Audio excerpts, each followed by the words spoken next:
author named Anthony Esolen decides he's going to go on. He's written this book, 10 Ways to Destroy the Imagination of Your Child. Fox News thought they were going to get some sort of conservative talking points out of him. Instead, they got a very different interview, and some are wondering if they got punked. Let's watch. Really interesting book called 10 Ways to Destroy the Imagination of Your Child. Keeping children indoors too often, never leaving children to themselves. Take those two and dive into those for us. Oh, well, yeah. Well, first of all, we do want to destroy the imaginations of our children. Otherwise, our economy would collapse because people would stop buying things they don't need and don't really even enjoy.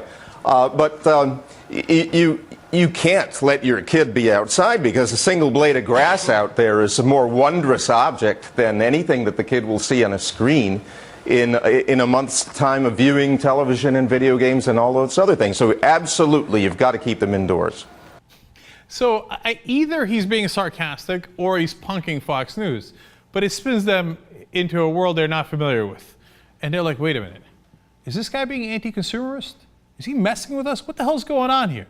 Okay, remember, after 9/11, what you do is you go shopping. Okay, I don't know what this guy is selling. I think we might be in a little bit of trouble.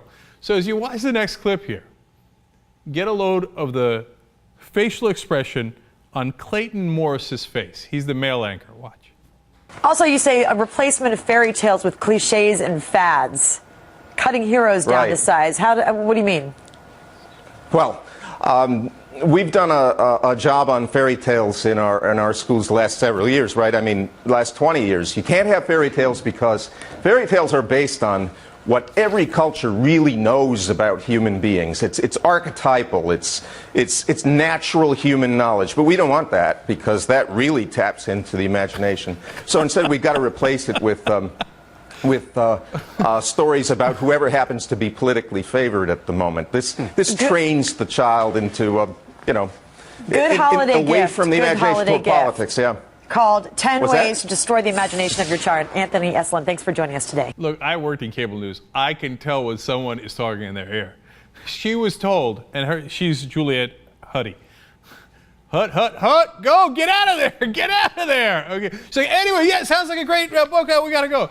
But that's not my favorite. My favorite is my friend over here, Clayton Morris.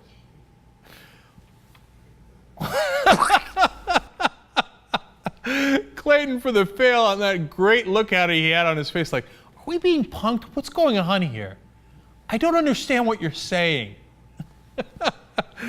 Awesome. Fun for everybody. I don't know if he was just being sarcastic or meant to screw with them. Either way, I love it.